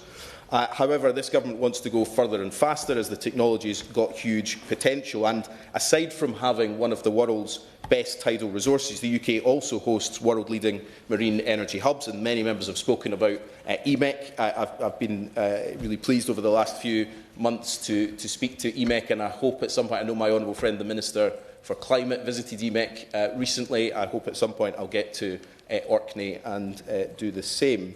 Of course, the government also, when we came into power, took the contracts for difference auction that had been started by the previous government and increased the budget to try and get as many projects as we could over the line. And that led to a 50% increase in the ring fence, leading to 15 million ahead of the last allocation round, which demonstrates our commitment to this technology. And that ensured that 28 megawatts of tidal stream was secured in allocation round 6, including 9 megawatts for projects based in Orkney. Would the Minister... I will give it. The impact of the creation of the ring fence in AR4 was absolutely transformative. My sense is that meeting the request of the industry now for a much bigger ring fence in AR7 could have a similar effect. I'm not expecting the Minister to tell us today, although if he wants to, he'll be very welcome to it, whether or not that is the direction of travel that the government's intending to take. But can you at least tell us when we might get an answer on that? I thank the right honourable gentleman. It's an extremely important point. I mean, one of the things we also announced before Christmas with the Clean Power Action Plan was the sort of broad outline of where we see allocation round 7 progressing this year. We also want to see the clean industry bonus alongside that, and so we will be seeing more in the weeks ahead where we launch the initial information on what that will look like. He won't be surprised. I'm glad he won't be surprised that I'm absolutely not going to be able to announce anything about what ring fences might be in place or not. And of course, it is a really tricky balance, because the aim of the CFD and the reason that it is actually quite effective at what we want it to do in this space is that it has to balance the deployment targets that we might want to see with the really critical role of delivering value for money for those who end up paying for this, which is the consumers and all of our constituents. And so the ring fences have a really important role, but there is of course a danger that a ring fence could also lead to us paying significantly more for a particular technology than we might want to. Yes, briefly. The Minister is being very generous. Can I say that actually the setting of the ring fence is a process that could be significantly improved if the working group, the task force that is also being sought, were actually to be set up, because that allows the understanding by government of what's going on in the industry, and it would serve so much better to improve the understanding of what the industry is doing, and thus to inform decisions such as the setting of the ring fence. Well, the honourable gentleman is determined to move me faster through my speech. I'm going to come to the task force, I promise you, before I get to the end, and I will come back to that point. I mean, just on the question of the ring fence, he is of course right that the more visibility we have of potential projects that might bid, the more aware we can be of what sizes of ring fences and budgets themselves for each individual pot in the CFD might look like. There is, of course, a whole range of factors that make that very complex, whether projects are actually at final investment decision stage or not, whether there's planning and consenting in place to allow them to bid into the auctions. There's a lot of different factors, but I think the visibility point is well made. So just on the issue of ring fencing, I hear what members have said and what has been passed to us as a department over the past few months as well, but we will seek, of course, when making these decisions, to balance the need to deliver deployment and ensure value for money. Just briefly on the question of licensing and consenting, which a number of members have raised, these are at the heart of what we want to do with reforming the planning system, ensuring we continue to have a robust planning system where communities have a voice, but making sure that we are also moving much faster to make decisions so that we don't have projects held up for years and years on end. And in particular, I will give. I appreciate it. The Minister would be very generous, and I apologise for begging his time, given I've just spoken. He talks about reforming the planning system so that the projects can be built faster. Obviously, a lot of the projects we are speaking about in this debate pertain to projects in Scotland. Can he give an update as to the discussions with the Scottish Government on reform of the 1989 planning consenting regulations, which obviously are seen by some, and not by all, as an additional burden for companies seeking to develop these projects north of the border? Well, I'm grateful for the Shadow Minister raising the point, because I think it has been a really important piece of work that we've been moving forward. We launched a consultation with the Scottish Government, which ran for 4 weeks, on how the consenting process could be reformed so that we can change the 1989 Act in a number of key areas. Those consultation response, I think it closed a couple of weeks ago. They're now being analysed, and we'll bring forward legislation in due course. And that's been a good example of partnership working with the Scottish Government to try and deal with some of those long-running issues. I think the key thing to say on all of this across the whole of the UK is that the aim is not to somehow reduce the burden of planning that still has opportunities for the communities that are affected to contribute, but it is about saying actually it doesn't serve communities or developers or the government well for these decisions to just be held up for years on end. So that's part about how we will speed up these questions. Very, very briefly on other points that members have raised, I think the question about supply chain is incredibly important. This is why, as a government, we've said we're not agnostic about industrial policy in this country. We want to see manufacturing coming to these shores. And it's encouraging to see that, in fact, in tidal stream projects, UK content is already significantly higher than for some other technologies that we have in this country, and that's a real positive, and I hope we can continue that, but also what we might learn from that, in fact, for offshore wind and other technologies that we want to expand. Now, on the question the Right Honourable Gentleman and many others raised around setting up a task force, I'm very open-minded, and indeed I met the Marine Energy Council just before Christmas, and we discussed this matter and a number of other matters, and I said I was very open-minded about whether we should set this up. I'm currently chairing, I can't quite remember how many task forces. We like a task force, and they are important, and I'm also extremely grateful with the task forces for the expertise of people who give up their time to come into government and help us shape action plans and route maps and really understand what the challenges are. So I'm very open to the suggestion, and I think what we want to just do is make sure that if we set up something like that, it has a really clear purpose, and that we're able at the end of it to come out with a set of actions that government and others can really drive forward. And that's the work that my officials are currently working on, and I'm happy to speak to the Right Honourable Gentleman about it more generally in the future. On wave energy, just to conclude on the technology point, the Government's current position is that overall the wave industry is at a research and design phase. There's a key step on the journey to potentially achieving commercial viability, but we don't think it's quite there at the moment. We are aware that it has huge potential. Of course, given the nature of this country, it has enormous potential, and there are really significant strides being made to take it forward. And my officials are regularly in touch with those in the sector to be kept up to date on latest developments. And look, these are all technologies that we hope will become extremely successful, and whatever government can do to support that, we're very happy to do so. The Honourable Gentleman from Strangford, who at the start of his speech said he hadn't had time to write a speech, but then actually gave, as always, a very eloquent speech, I think made the point, and the Honourable Lady from South Devon made the same point about partnership, and I think all of this is critical in partnership. The coast around this country has enormous potential in our energy future, in floating offshore wind, where we already are a world leader in so many ways, and I hope will continue to lead the world, in marine renewables, but also in the economic programme that we already have, and particularly in fishing, which I think the point was made very strongly. This isn't about competing priorities, although it might seem like that, but about how we can bring together industries to make sure they can coexist and we can get real strength from it. And the Honourable Member for Strangford wants to come in. And thank the Minister for a very comprehensive reply to everyone in the Chamber today for their questions. I just want to ask the Minister, if he's not able to come back to me today and right away, I'm quite happy for him to come back to me in a written form. I know the Minister is very keen to engage with all the regional administrations, in particular the Northern Ireland Assembly is one I'm going to play for. I know there was difficulty because the Assembly wasn't meeting. The Assembly is back and playing their game again. Is it possible that maybe the Minister may have had some opportunities to talk to the Department of Enterprise, Trade and Industry, just to see how collectively and in a partnership way that we can move forward? Thank you very much. It's an incredibly important point, and I think I said to him last time we spoke about this that I was going to Northern Ireland soon for the next interministerial working group for energy ministers around the UK. It is going to be in Northern Ireland. I think it's in March, and I hope that while I'm there, I'm also have a chance to meet different organisations. Of course, I'm keen to understand how the energy system works in Northern Ireland, given a separate grid, and I don't have responsibility for energy policy in Northern Ireland, but really keen that we work together and learn from each other. So it's a very important point.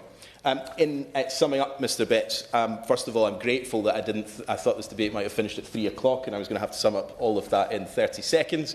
So I'm grateful for realising I had a little more time. And can I just thank again Honourable and Right Honourable Members for their contributions. I think every debate I've had in this place on energy policy, I've been come away really enthused by the fact that there is a real cross-party consensus on so much of this. There's much that we don't agree on, but I think on a lot of this we do. That's something we really need to hold on to because if we're going to achieve the economic and energy benefits of this in the future, it will require it to outlive any particular government. I think that's been a strength over the past few decades. I hope that that can continue. But also, I've always said, I certainly don't have any monopoly on wisdom on these questions, and I'm really keen to hear and learn from all of these projects in constituencies across the country. It's clear there is a huge excitement in this sector, and I hope that we can continue that and harness that to really drive forward the development of these technologies into the future, to remove the barriers that are there at the moment. And I think those barriers will be removed, even if they're not specifically for marine projects. I think they will still be affected by many of those things, not least planning and grid reform, and to unlock the immense potential that we have right across this country. And so, in closing, can I thank the Right Honourable Member for Orkney and Shetland. I very much hope to return to his constituency soon to see many of these projects and to learn more about it. And together, I think we can drive far more marine renewables in the UK, delivering value for money for households and, of course, harnessing the real abundance of clean energy here in this country. Thank you. Point of order, Gideon Amos. Thank you, Mr. Betts, for the opportunity to place on record that whilst I don't work in the renewables since the general election, I do still own shares in the company that does. Thank you. It's not strictly a point of order for the Chair, but still I think it's very relevant to the debate, so I thank the Honourable Member for raising that point of order and putting it on the record. Alistair Carmichael to wind up. Thank you, Mr. Betts, and can I thank everybody who has attended for the benefit of the Backbench Business Committee who may run the rule over these things. We've had no fewer than 17 members in the Chamber in the course of this debate, covering the length and breadth of the country, quite literally. The Honourable Lady from Truro and Falmouth said that there was a unity of message. It was almost as if we had been briefed in these matters, which allows me the opportunity to place on record my appreciation, and I'm sure all who are engaged in this issue, in the work of the Marine Energy Council, Renewables UK, Scottish Renewables, and in particular the companies who get the devices in the water, the commitment, the dedication that they have to the decarbonisation and to the development of this most important sector is nothing short of inspirational. So to them and to everybody who has contributed today, I extend my gratitude. We're not using the full amount of time that we've been allocated, so I personally am off to sign up the Honourable Member for Strangford for a Duolingo course in Italian. So in the future, we may have the benefit of that. The question is, this House has considered government support for the marine renewables industries. Men that being say aye. Contrary no. I think the ayes have it. The ayes have it. The sitting stands adjourned.